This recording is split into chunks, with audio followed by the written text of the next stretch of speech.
안녕하세요. 저는 사람을 도구쯤으로 여기는 시댁과 남편을 버리고 새로운 삶을 살게 된 40대 초반의 평범한 여성이에요.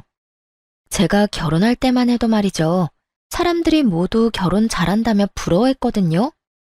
그런데 어떤 집이든 까봐야 그 진가를 아는 법이더라고요. 다들 부러워하는 제 시댁이 사실은 그리 좋은 곳이 아니라는 걸 아무도 몰랐어요. 결혼 당사자인 저도 몰랐으니 말 다 한 거죠. 저는 대기업에서 근무하는 직원이었고 남편은 외국계 회사에 다니는 재원이었어요. 결혼은 가족끼리의 결합이라고 하잖아요. 사람들이 바라보는 저희 시부모의 모습은 평판이 좋고 인심이 좋은 사람들이었어요. 저도 당연히 그렇게 알고 있었죠. 그런데 결혼하고 나니 그렇게 사람 좋아 보이는 이들이 사람 괴롭히는 악마 같은 인간이라는 걸 알게 됐어요. 결혼을 했을 때부터 시모의 입버릇은 그거였어요. 아유, 걱정 마. 힘든 일은 서로 도와야지. 내가 가서 도와줄 테니 나만 믿어. 상황이 곤란하거나 절망적인 사람이 들으면 얼마나 안심이 되는 말인지 다들 아실 거예요. 그래서 저도 시모를 굉장히 좋은 사람으로 여겼어요. 따로 일을 하시는 건 아니었지만 사회생활을 많이 하는 사람이었어요. 제일 많이 하는 일이 봉사활동이었고 그 다음은 사교 모임, 그리고 가끔 운동을 하는 모임까지. 시모는 그렇게 사람들과 교류하는 것을 좋아했어요. 특히 사람을 많이 만나다 보면 서로 힘든 일이 있을 때마다 푸념도 하고 상담도 하고 그렇잖아요. 저희 시모는 그런 상담을 많이 들어주는 쪽이었어요. 그러면 시모는 버릇처럼 그 말을 하더라고요. 힘든 일은 서로 돕겠다. 내가 가서 도와주겠다. 이 말이요. 그리고 실제로도 주변 사람들에게 큰일이 생기거나 힘을 써야 할 일이 생기면 시모가 친구나 모임 사람들을 데리고 일을 도와주러 가기도 했어요. 결혼을 막 앞둔 며느리가 보기에 그런 시모가 얼마나 존경스러워 보였겠어요? 저도 그랬어요. 그래서 결혼을 할 때 사람들이 다들 그랬어요. 너 정말 시집 잘 가는 거야. 너희 시어머니가 얼마나 사람 좋은지 봉사활동도 많이 하고 힘든 사람도 잘 돕고 말이지. 그런 분을 시어머니로 모실 수 있는 것도 너의 복이라면 복인 거야. 그래서 저도 복 받았다고 생각했어요. 결혼할 때까지만 해도요. 그런데 결혼 후 시모의 행동은 제가 생각하는 존경스러운 모습이 전혀 아니었어요. 제가 결혼을 하고 난 뒤에는 저를 노동력의 일환으로 생각하는 것 같았어요. 예, 이번 주 주말에 시간 되지? 이번에 고모네 잔치하는데 일할 사람이 없대. 네가 와서 좀 도와주면 좋겠어. 처음에는 이런 부탁이었어요. 시댁 행사다 보니 안 가는 것도 그렇고 가서 거들어드리는 것도 제가 해야 하는 일이라고 생각했어요. 그렇게 가족이 되는 거라고 믿었죠. 그런데 몇 번 가족 행사에 불려간 뒤로는 가족이 아닌 사람들의 행사에도 저를 불러내더군요. 오지랖이 넓은 건지 뭔지는 모르겠지만 사람들이 말하는 모든 일에 자기가 일하겠다며 나서는 걸 보면서 이제 그만 좀 하라고 소리라도 지르고 싶은 마음이었어요. 좋은 일 하는데 왜냐고요? 시모는 저를 불러서 일을 시켜놓고는 자기는 하하호호 사람들과 웃고 떠들며 즐기기만 했거든요. 게다가 그런 힘든 일을 하고 나서도 저한테 잘했다던가 고생했다는 말은 한마디도 한 적 없었어요. 어떤 때는 식사도 안 주고 부려먹는 일도 많았죠. 그래서 점점 시모의 부름에 거절하는 일이 많아졌어요. 다른 일정이 있어서 못 간다거나 갑작스레 일이 생겼다는 핑계를 댔죠. 그런데 남편이 제 스케줄을 알고 있으니 거짓말까지 하며 빼는 게 눈치가 보이더라고요. 그날도 그렇게 핑계를 대기 어려운 날이었어요. 시모가 전화가 왔더군요.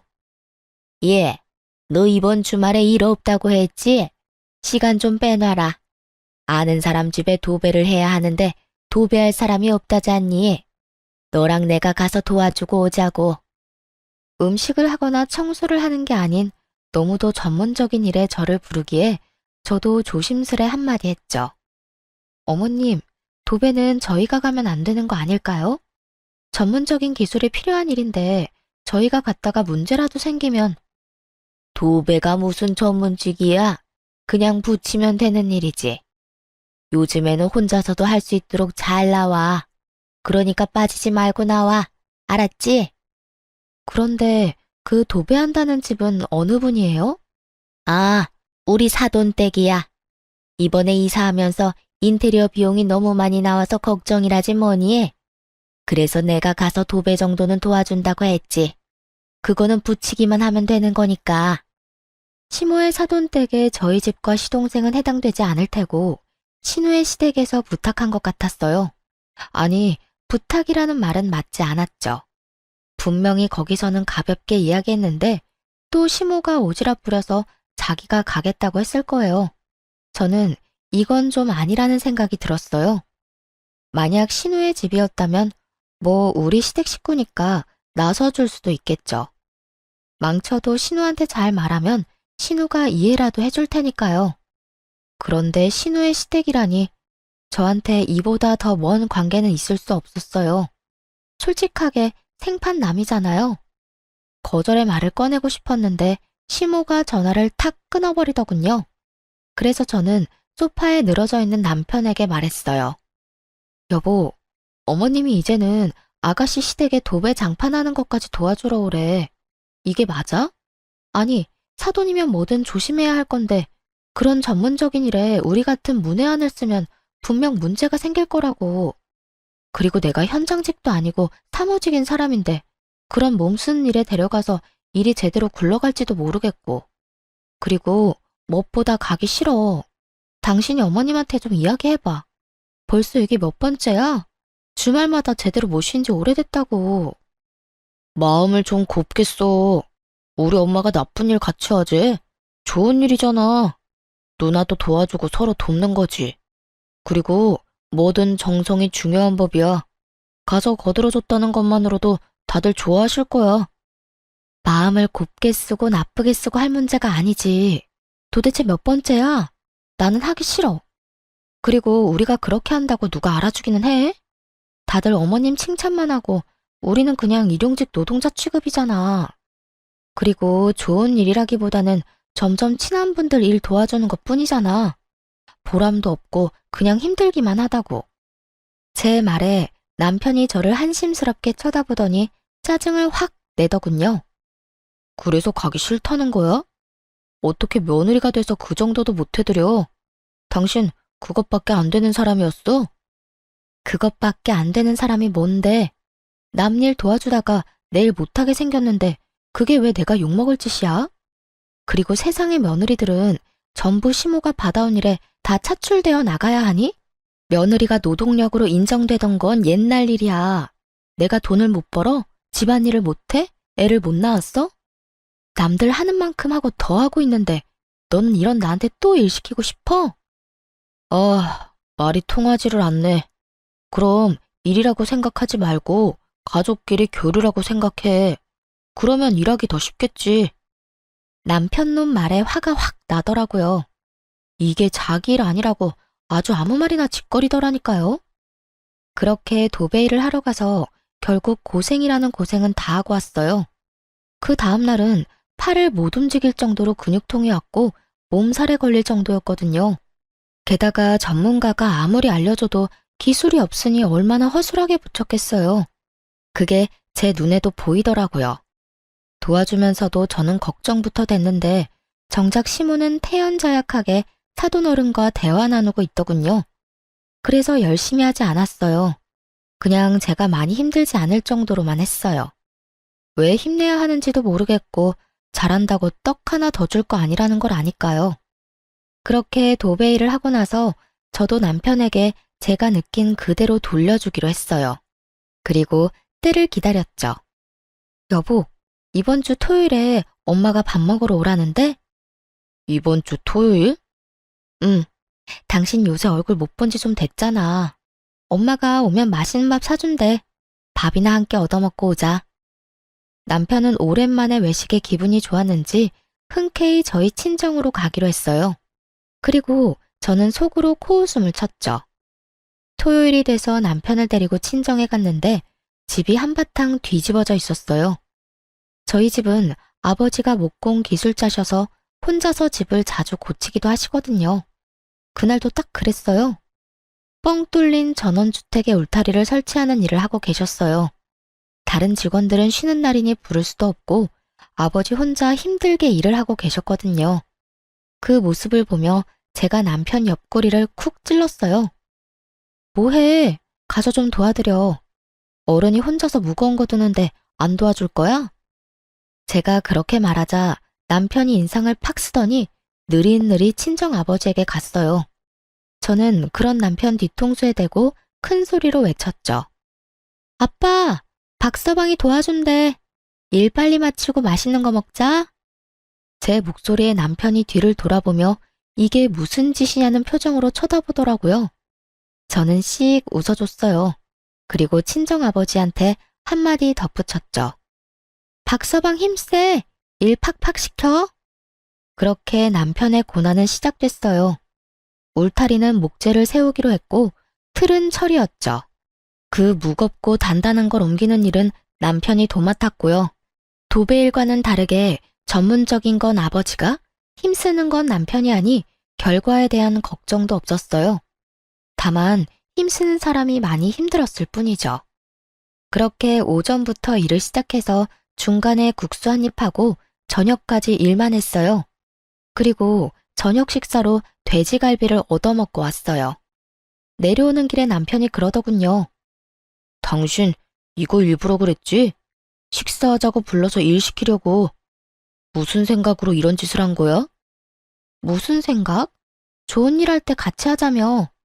어머님은 시댁일 아니라도 열심히 참견해서 좋은 일 하잖아. 나 데리고.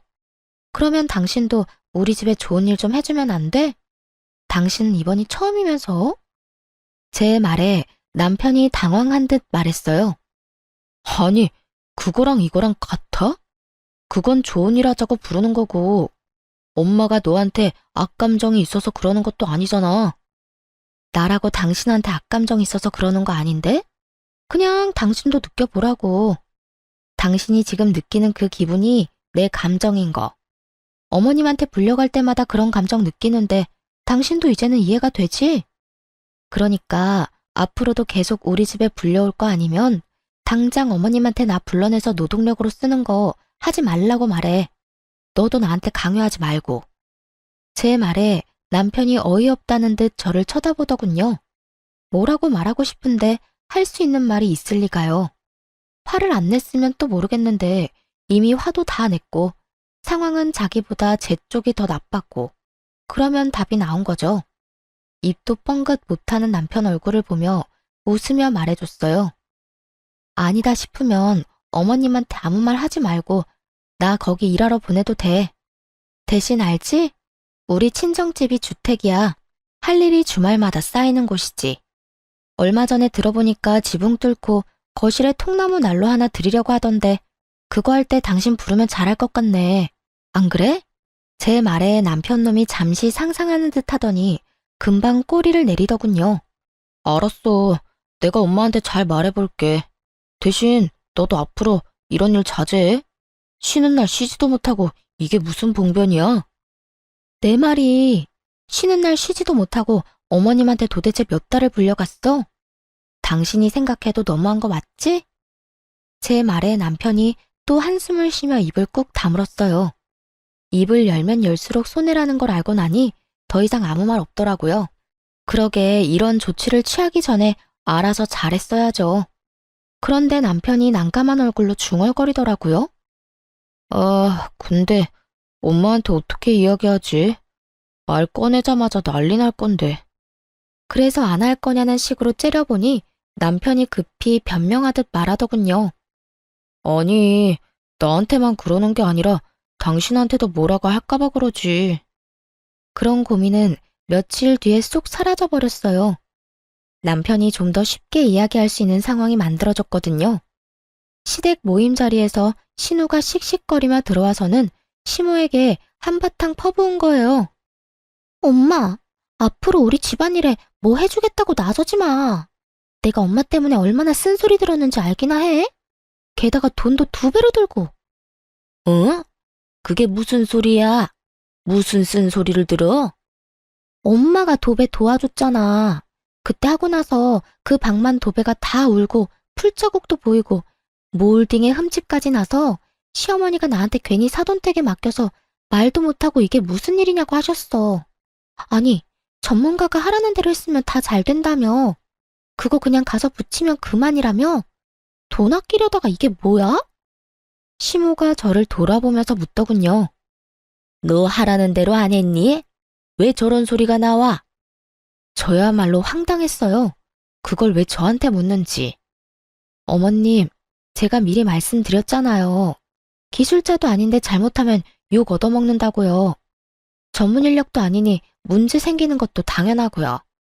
게다가 도배장판은 이삿짐 들어와 버리면 고치기도 쉽지 않아서 하자가 생기면 제일 번거롭기도 하고요. 상식적인 거죠. 너 일하기 싫어서 일부러 그런 거야?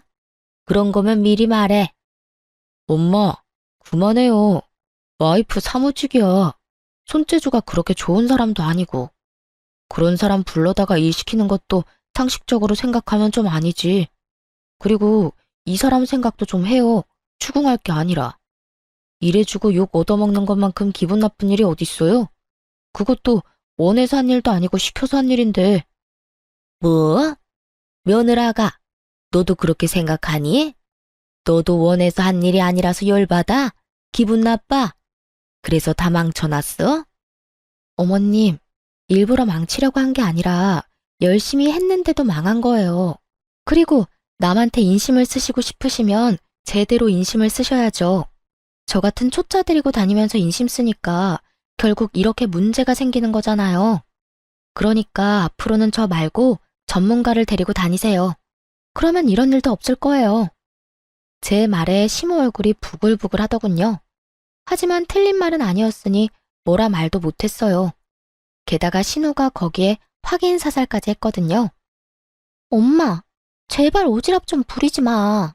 내가 욕먹는 건 어떻게든 참아도 돈 2배로 드는 건 못 참거든? 엄마가 이번에 도배며 장판 다 망하게 만드는 바람에 결국 새 업자 불러서 새로 해야 했어. 짐도 다 옮겨야 했고. 제발 상식적으로 생각하고 행동해. 그렇게 딸과 아들에게 한 소리 듣고서야 시모는 더 이상 저를 불러내지 않았어요. 속 편했죠. 결혼하고 몇 달 만에 편히 쉬는 주말이 이어졌으니까요. 그런데 시모의 문제를 해결했더니 이번에는 시부가 말썽을 피웠어요. 시모는 저를 노동력으로 봤지만 시부는 저를 통장으로 봤거든요. 시부도 시모와 비슷한 사람이었어요. 선심을 쓰고 싶은 사람, 그리고 그걸로 생색을 내며 다른 사람의 존경을 받는 걸 좋아하는 사람. 딱 그런 유형의 사람이었죠. 그런데 시부도 시모랑 똑같은 생각을 가지고 있더라고요. 남의 돈으로 인심 쓰고 자기는 존경받고 싶은 거요. 재주는 곰이 넘고 돈은 주인이 받는다는 말을 그대로 보여주는 사람들이었어요. 시부는 주위 사람들에게 명망 있는 사람처럼 떠받들어지고는 했는데 그게 모두 시부의 선심 때문이었어요. 주변에서 금전적인 도움을 요청하면 거절하는 법이 없었어요. 무턱대고 도와주겠다고 말부터 꺼내놓고 나중에 남편에게 돈을 빌려달라고 말하곤 했거든요.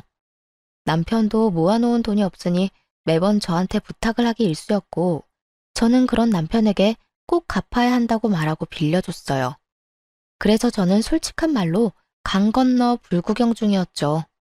돈을 빌려간 건 남편이라고 속 편히 생각했거든요. 그런데 시동생의 결혼을 앞두고 결혼할 여자와 함께 집에 왔을 때 일이 터졌어요. 아버지, 저희 신혼집 보고 있는데 돈이 좀 모자라요. 아버지가 좀 도와주시면 안 될까요? 그래? 얼마 정도 모자라냐? 5천만 원 정도 모자라요. 그래, 알았다. 또 시부의 고질병이 도졌다 싶었어요. 당장 5천만 원이 어디서 나서 도와준다고 저렇게 호언장담하나 싶었죠.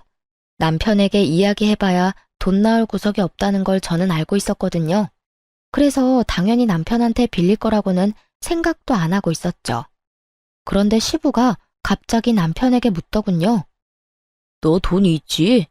동생 결혼한다는데 형이 그 정도쯤 해줄 수 있을 거라 생각한다. 돈 좀 마련해봐. 어이가 없었어요. 여태껏 시부가 빌려간 돈만 해도 3천만 원이 넘었어요. 그렇게 저희 돈 가져가서 다른 사람에게 선심 쓰면 갚는 사람은 그 절반도 안 됐죠. 게다가 시부는 빌려준 돈을 돌려받으면 그대로 자기 주머니에 넣어버리기도 했고요. 그런데 또 5천만 원이나 되는 큰 돈을 마련하라고 하니 제가 더 속이 답답해서 한마디 했어요. 아버님, 요새 누가 원하는 대로 집 사서 들어가요. 버는 만큼 형편만큼 해서 가는 거죠. 저희 결혼할 때는 월세부터 시작한 거 잊으셨어요? 결혼할 때 이야기 꺼내면 화가 나기는 했지만 말을 안 할 수가 없었어요. 우리는 결혼할 때 지원받은 거 하나도 없는데 갑자기 시동생만 지원해주겠다는 것도 열받았고 그 지원조차도 우리 돈에서 빼내가겠다는 것도 열받았죠. 아니 그럼 애가 곤란하다는데 너희는 형님이 돼서는 아무것도 못 해주겠다는 거냐? 저희가 도와달라고 했을 때 아버님이 그러셨죠? 돈 맡겨놨냐고요. 저희 입장도 그래요. 저희한테 돈 맡겨주신 것도 없으면서 왜 자꾸 돈 내놓으라고 난리세요? 내가 언제 돈 내놓으라고 했어? 동생 도와주라고 했지. 그 말이 그 말이잖아요. 도움을 주고 싶어도 돈이 있어야 도와주죠. 이 사람한테 돈이 있는 줄 아세요? 여태 아버님이 빌려가신 돈도 못 받아서 저희도 허덕이고 있어요. 그런 저희한테 또 돈 마련해서 도련님 도와주라는 건 너무하잖아요. 제 목소리가 커지니 순간 집안이 조용해졌어요. 솔직히 저도 이렇게까지 하고 싶은 마음은 없었지만 필사적이었어요. 지금 이야기하지 않으면 말을 꺼낼 타이밍을 못 찾을 것 같았거든요. 시부가 심기가 불편한 얼굴로 저를 노려보더군요. 그때 갑자기 남편이 나섰어요. 아버지, 돈 마련할게요. 그러니까 그만하세요. 당신도 그만해. 가족들 보는 데서 이러면 당신만 곤란해져. 저야말로 황당했어요. 당신 미쳤어? 당신이 무슨 돈이 있어서 그런 말을 해? 여태껏 당신이 낸 돈도 어마어마해. 거기에 5천만 원이나 되는 목돈도 또 추가할 거야? 그러면 우리는 언제 전세 탈출해? 나중에 집에 가서 이야기해. 남편은 저를 달래서 시댁에서 나왔어요. 시부모들이 저를 날카롭게 째려봤지만 저도 같이 째려봐줬어요. 집에 돌아와서 제가 남편을 추궁했어요. 당신 도대체 무슨 생각으로 돈 마련하겠다고 한 거야? 당신이 돈이 어디 있어서 여태껏 아버님한테 다 뜯긴 거 아니었어? 저는 남편이 저 몰래 모아놓은 돈이라도 있나 하는 생각을 했어요. 그게 아니면 저렇게 돈 마련해주겠다는 말이 나올 리 없잖아요. 그렇다고 동생네 집을 마련해주려고 우리가 대출을 받을 것도 아니고. 그런데 남편의 생각은 제 상상을 초월하더군요. 당신 얼마 전에 받은 유산 있잖아. 그거 6천만 원 정도 되지 않나? 그걸로 쓰면 되지. 너무 그렇게 열내지 마. 그 이야기에 가라앉았던 화가 순식간에 폭발하고 저도 모르게 쌍욕을 입에 담고 있더군요. 미쳤어? 정신 나갔니? 돌았냐고. 우리 아버지 돌아가시고 받은 유산을 네 동생 집 사는데 보태라고? 왜 이렇게 흥분해? 그럼 그 돈 뒀다 뭐 할 건데? 이참에 동생 좀 도와주면 뭐가 덧나? 와, 너무 어이가 없으니까 말도 안 나오네. 뒀다 뭐 하냐고? 근데 그거 내 돈이잖아. 내 허락은 맞고 약속을 하던지 말던지 해야 할 거 아니야. 어차피 당신 줄 거잖아. 아버지가 해달라는데 그럼 무시할 거야? 그래, 무시할 거야. 내가 그 돈을 왜 줘? 네 돈이야? 나는 절대 못 주니까 이번 일 네가 알아서 처리해. 그리고 내가 당신한테 빌려준 돈들, 그 돈도 다 받아와. 이성적으로 생각해. 지금 당장 그 돈을 어떻게 가져와? 상식적으로 말이 안 되잖아. 그럼 장인어른 죽고 나서 받은 유산으로 시동생 집 사는데 보탠다는 건 상식적으로 말이 되는 이야기야? 생각할수록 열받네. 우리 그냥 이혼할까? 내가 아무리 생각해도 이해가 안 가서 그래. 너는 화가 안 나? 네 돈으로 선심 쓰고 아무도 알아주지도 못하는데 화도 안 나? 그렇게 생각하지 마. 아버지 체면 생각해서 해주는 거잖아. 그리고 내가 해드리고 싶어서 해드리는 건데 그게 뭐가 나빠? 호구도 이런 호구가 없더라고요. 솔직히 이번 건은 선을 넘었다고 생각했고 저도 양보할 생각은 요만큼도 없었어요. 우리 이혼하자.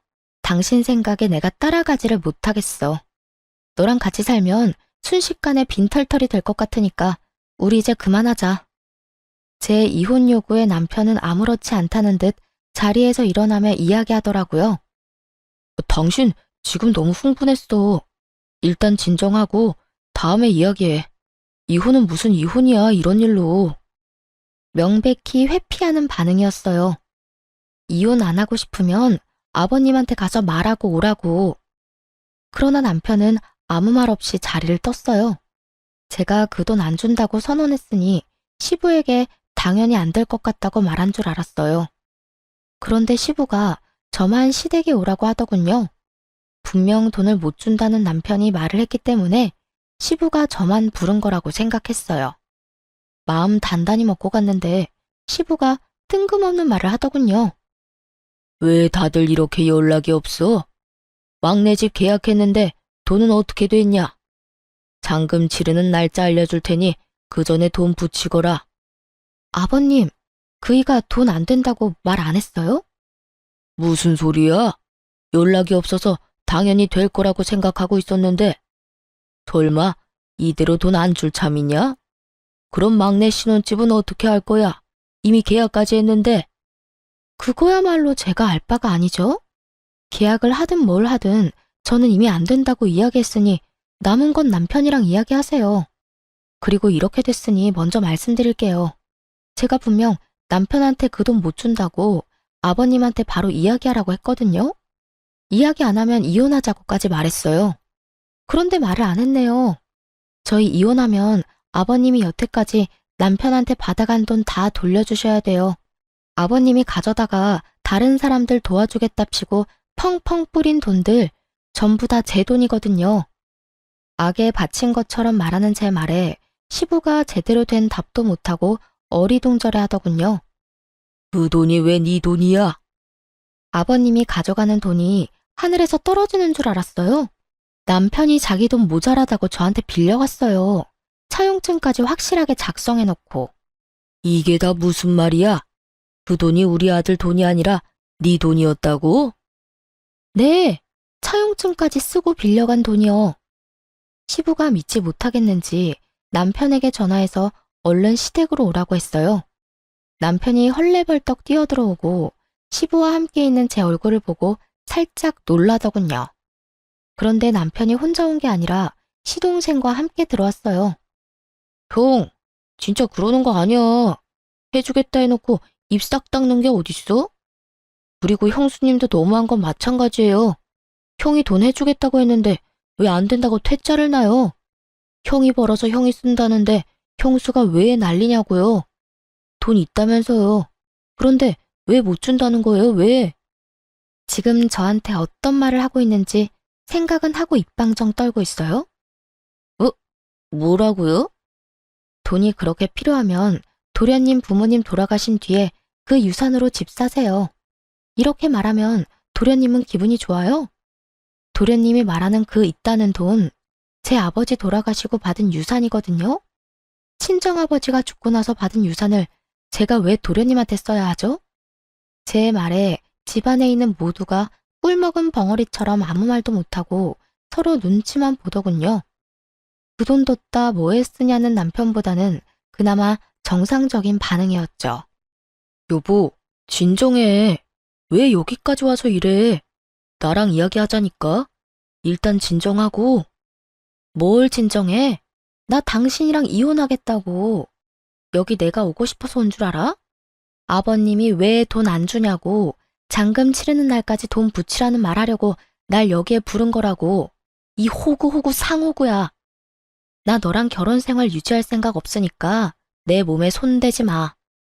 그래도 이혼이라는 말 쉽게 내뱉지 마.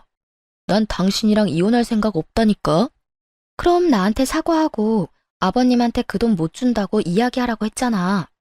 내 말 다 무시하면서 나하고 이혼을 안 하겠다는 심보는 무슨 심보야? 남편이 왜 이혼을 안 하려는 건지 대충 짐작은 갔어요. 이혼을 하려면 저한테 빌린 돈도 다 갚아야 했고 제가 벌 돈이 아까웠던 건지도 모르죠. 어떻게든 떼어내고 싶었던 저는 남편에게 거짓말을 하기로 했어요. 그래, 그럼 이혼하지 말고 같이 살자. 잘 됐네. 안 그래도 나 그 유산 다 쓰고 없거든. 당신이 그 말 했을 때 너무 화나서 명품 가방 비싼 거 해외 직구로 구매해놨어. 오는데 3주 걸린다더라. 그리고 당신한테 속이고 있었는데 나 퇴사까지 했어. 내일부터 일 안 가. 돈 버는 거 없으니까 당신이 이제 나 먹여 살리면 되겠네. 제가 배째라식으로 나오니 이번에는 남편이 눈에 띄게 당황하더군요. 설마 진짜로 퇴사했어? 당신 거기서 받는 연봉이 얼만데 거기를 그만둬. 그리고 명품 가방? 당신 생각이 있는 거야? 그 돈을 다 쓰면 어떡해. 내가 그 돈 안 쓰면 너희 집에 다 뺏기게 생겼는데 안 쓰고 배겨? 나를 여기까지 몰아붙인 게 너야. 내 탓하기 전에 네 행실부터 돌아봐. 내가 이런 미친 짓이라도 안 했으면 어떻게든 우리 아버지 유산 너희 집에 갖다 바치지 못해서 안달이 났겠지. 안 그래? 제 말에 남편이 이마를 짚으며 탄식을 하더군요. 거짓말이지? 퇴사했다는 거 거짓말이지. 내일부터 두 눈으로 확인하면 되겠네. 태연스럽게 말하는 저를 의심의 눈초리로 바라보던 남편이 일단 집에 돌아가자며 저를 데리고 나왔어요. 뒤에서 시부와 시동생이 돈 어떡할 거냐고 소리치자 남편이 꽥 소리를 지르더군요. 지금 상황 심각한 거 안 보여요? 그리고 너 돈 필요하면 대출을 받든지 처갓집 가서 부탁을 하든지 네가 알아서 해. 형한테 기댈 생각하지 말고. 제가 땡전 한 푼 없이 퇴사까지 해서 돈도 못 벌 상태라고 생각했는지 남편 놈은 여태껏 어떻게든 돈 마련해 주려던 자기 동생에게 매우 냉정하게 거절하더군요.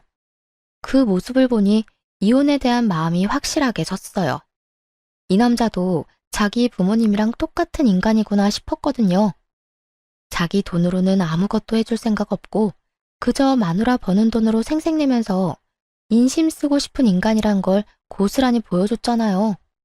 어떻게 하는 짓이 모두 똑같은 건지. 그렇게 집으로 돌아온 저는 남편 몰래 직장에 연락해서 이번 달 말에 사용하기로 했던 리프레시 연차 2주를 내일부터 당장 쓰게 해달라고 부탁했어요.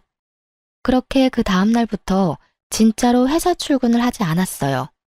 하루 이틀 정도는 연차라도 쓴 거 아닌가 의심하던 남편이 의심을 거둔 날은 연차 쓴 지 3일째 되는 날이었죠. 제가 그날 이력서를 컴퓨터로 작성하고 있었거든요. 그 전날에는 증명사진을 찍고 왔고요. 부지런히 각종 자격증 사본을 준비하고 자기소개서를 작성하는 저를 보더니 남편이 정말 제가 그만뒀다고 확신을 한 모양이었어요. 그날 저녁에 저한테 와서 그러더군요. 당신 진짜 일 그만뒀어? 그러면 퇴직금은? 퇴직금도 다 썼어? 퇴직금 아직 나오려면 멀었지만 그거 나오면 차부터 살 거야. 여태껏 차 없이 다녔잖아. 당신이랑 이혼하고 나면 차라도 있어야 내 맘대로 가고 싶은 곳 갈 수 있을 것 같아서 돈 나오면 바로 살 거야. 제 말에 남편이 머리를 벅벅 긁더군요. 이혼하자고 했지? 그래, 이혼하자. 그게 좋겠어. 당신처럼 책임감 없는 사람하고 사느니 그냥 이혼하는 게 나을 것 같아. 이혼은 협의 이혼할 거지? 협의 이혼 조건만 가능하면 그것도 괜찮지. 어차피 우리 둘 다 돈 없는 거 마찬가지고 전세금은 반반 내서 들어왔으니까 각자 낸 만큼 나눠 가지면 되겠네. 그리고 당신이 나한테 빌려간 돈 3천만 원. 그만큼 당신 몫에서 뺏어줄 거야. 계산 깔끔하지? 제 말에 남편 놈이 한숨을 계속 내쉬더라고요. 그거 살면서 시아버지한테 용돈 줬다고 생각하면 안 돼. 굳이 그걸 갚을 필요가 있냐고. 그렇잖아, 너 돈 없어 죽겠구만. 솔직히 내가 쓴 돈도 아니잖아. 나는 그저 중간에서 빌려만 줬을 뿐이고. 나도 돈 없는 건 마찬가지야. 그러면 소송하던가. 난 뭘 해도 상관없으니까 당신이 정해. 이혼 소송하면 나는 당신이랑 시댁이 나한테 어떤 짓 저질렀는지 싹 다 이야기할 거야. 증거도 수북히 쌓여있거든. 원하는 대로 해. 지저분하게 굴다가 다 놓칠 건지 줄 거 주고 깔끔하게 헤어질 건지. 웃기지도 않았어요. 마지막까지 저한테 빌린 돈 안 주려고 잔머리 굴리는 놈을 보니 기분이 확 나빠지더군요. 제 말을 듣고 나서 그럴듯하다 싶었는지 합의 이혼을 해주겠다고 하더군요. 그렇게 남편과 저는 이혼을 하게 됐어요. 그런데 정말 열받는 건 남편과 이혼하는 도중에 알게 된 남편의 비상금 통장이었어요. 3천만 원이나 되는 돈을 모아놨으면서 저한테 돈 없다고 빌려달라고 하던 남편 놈을 생각하니 속이 부글부글 끓더라고요. 그래서 저도 참지 않았어요. 이미 이혼하고 남이 된 시동생에게 전화를 했죠. 무슨 일로 전화하셨어요? 볼일 다 보신 거 아닌가? 삐딱하게 말하는 시동생에게 제가 말했죠. 형이 집 먼저 다 빼갔는데 통장이 하나 있더라고요. 안 쓰는 통장인가 싶었는데 통장 정리해보니 그 안에 3천만 원이나 들어가 있던데요. 작년에 이미 그 돈 모아놨던데 그쪽 형한테 전해주라고요. 전 그 인간 꼴도 보기 싫거든요. 이만큼 뒷돈 차놓고 동생한테 주기 싫어서 장인어른 유산 탐내는 인간이라니 정이 다 떨어지네요. 제 말을 듣고 있던 시동생이 부들부들 떨며 되묻는 걸 보며 저는 속으로 박수를 쳤죠. 형 통장에 돈이 그만큼 들어있었어요? 형 진짜 너무하네. 돈이 그만큼 있으면서 없다고 그 난리를 쳐? 우와, 알겠어요. 통장 들고 저희 본가로 오세요. 그렇게 제가 통장을 들고 그 집을 찾아갔죠. 갔더니 이미 시부, 남편, 시동생 셋이 모여 앉아 있더군요. 제가 통장을 꺼내 시동생에게 넘기자 전 남편이 눈에 띄게 당황하며 소리쳤어요. 야, 그걸 네가 왜 가져가? 그거 내 거잖아. 그러니까 형 돈이 이렇게나 있으면서 없다고 나한테 우는 소리 했더라? 이게 말이나 돼? 형수 돈으로 나한테 선심 쓰는 건 괜찮고 형 돈으로 나한테 잘해줄 생각은 없었어? 우와, 진짜 뻔뻔하다. 네가 뻔뻔하다고 할 자격은 있어? 네 힘으로 신혼집 마련 못해서 가족들한테 손 벌리는 주제에 뭐 잘났다고 네가 날 욕해? 그리고 내가 마누라 돈 쓰는데 왜 네가 난리야? 마누라한테 빌린 돈 벌써 다 갚았어. 전 남편 말에 시동생이 참지 못하고 서로 멱살을 잡고는 드자비질을 하더군요. 그걸 바라보던 시부가 말리면서 시동생 편을 들자 전 남편이 씩씩거리며 소리쳤어요. 아버지, 동생 편들 생각 말고 저한테 빌린 돈이나 갚으세요. 제가 넣은 전세금 그 돈으로 다 뜯겼거든요. 재수가 없으려니까. 아버지는 뭘 좀 알고 행동하시라고요. 여태까지 돈 펑펑 쓰면서 살았던 게 누구 덕분인데 내가 아니었으면 아버지가 동네에서 그렇게 좋은 사람으로 소문이나 날 수 있었겠냐고요. 시부가 썼던 돈이 자기 돈이라고 생각하는 전 남편을 보니 참으로 웃기지도 않았어요. 저번에 제가 시부가 빌려간 돈 내놓으라고 말할 땐 그것도 이해 못하냐고 어련히 때 되면 주겠지라며 빈정거리기만 하던 전 남편은 자기 돈 뜯기게 생겼으니 아주 빚쟁이처럼 깐깐하게 굴더군요. 그렇게 형제 둘이서 인정사정 없이 싸우더군요. 말려도 소용이 없었어요. 둘 다 뻔뻔하기로는 둘째가라면 서러울 인간들이어서 그런지 그 집구석 내력이 그래서인지는 모르겠지만 뚫린 입이라고 얼마나 말은 잘하던지. 전 남편은 시동생에게 돈 맡겨놨냐며 소리 지르고 시동생은 전 남편에게 한 입으로 두말하는 남자놈이 어딨냐고 화내고 둘이서 지지고 볶고 난리도 아니었죠. 저는 그 두 사람 싸우는 장면을 너무 즐거운 마음으로 구경했어요. 이제 더 이상 저랑 연관도 없는 인간들인데다가 저는 이미 법적인 관계며 돈 관계며 싹 다 청산했으니까요. 받을 돈도 줘야 할 돈도 없는 깨끗한 사이였거든요.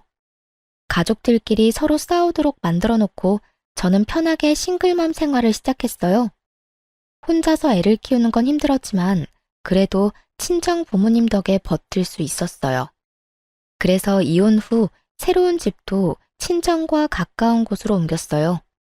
그렇게 몇 달 동안 싱글 라이프를 만끽하며 지내던 제게 전 시부모의 이야기가 들려온 건 아주 우연한 만남 때문이었어요.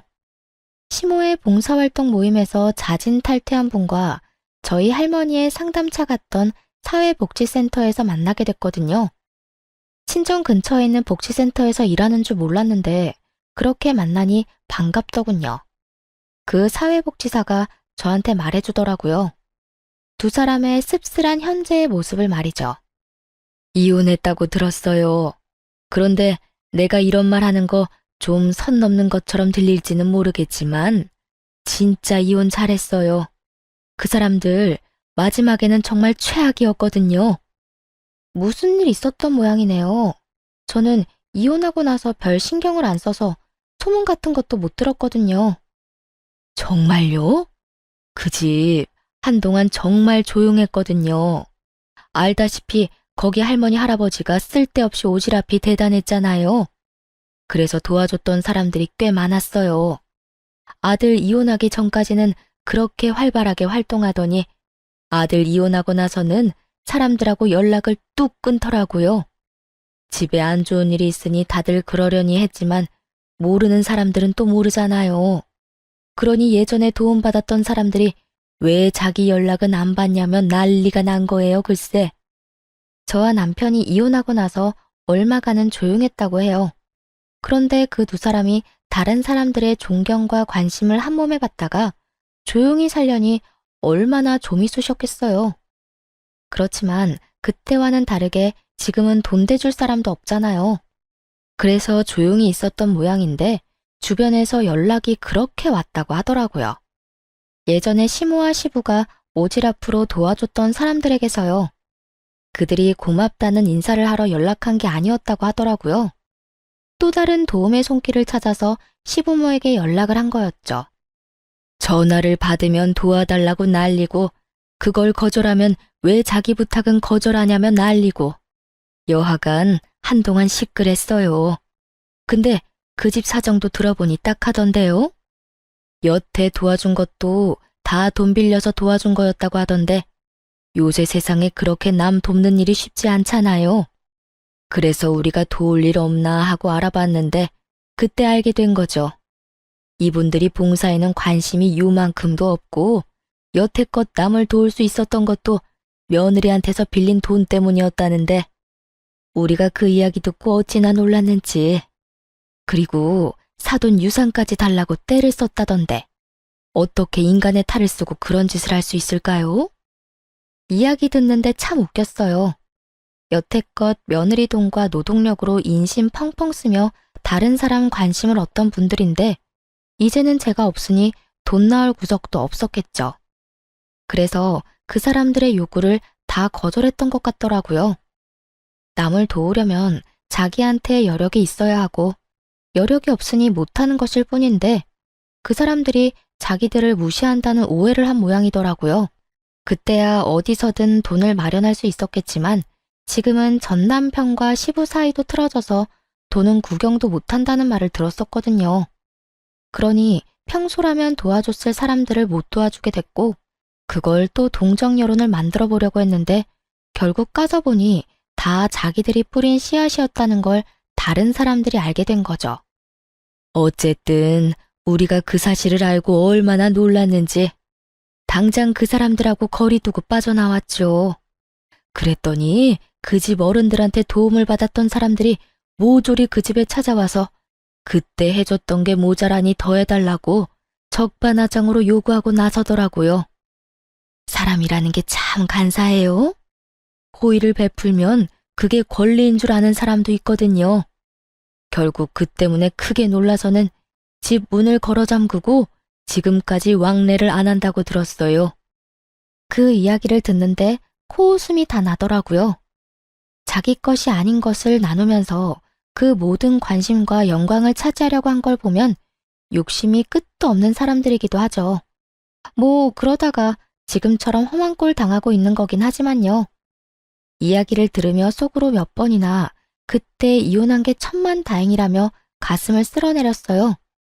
만약 제가 더 어리숙한 사람이었다면 지금도 영문도 모른 채 시부와 시모에게 노동력과 돈을 착취당하고 있었을 테니까요. 그 지옥에서 잘 빠져나온 저는 여전히 다니던 대기업에서 일하며 아이를 열심히 키우고 있어요. 전 남편이 일 그만둔 거 거짓말이었냐며 성질을 냈지만 지금에 와서 그놈이 할 수 있는 게 뭐가 있겠어요. 이제 와서 후회하며 성질 내봤자 바뀌는 건 아무것도 없어요. 그걸 그놈도 알고 있으니 성질만 내고 말더라고요. 싸움에 진 개가 성질만 내며 돌아가는 꼴을 보니 기분은 나쁘지 않더군요. 여러분, 남들이 부러워하는 삶이라는 게 좋은 것만은 아니에요. 그 이면에는 우리가 생각지 못하는 더러운 면들이 더 많을지도 몰라요. 그러니 결혼은 신중하게 하세요. 너무 잘난 것도 아니고 너무 못난 것도 아닌 어중간한 사람이더라도 평범하기만 하다면야 속 썩이고 살 일 없을 테니까요. 이상 저의 속 터지는 대화 한 장의 연속이었던 결혼 생활에 대해 지금까지 들어주셔서 너무 감사해요. 저는 즐겁게 읽어주셨으면 그걸로 좋아요. 당시에는 고통이었지만 지금은 저에게도 쌤통인 일이거든요. 그럼 오늘도 즐거운 하루 보내세요.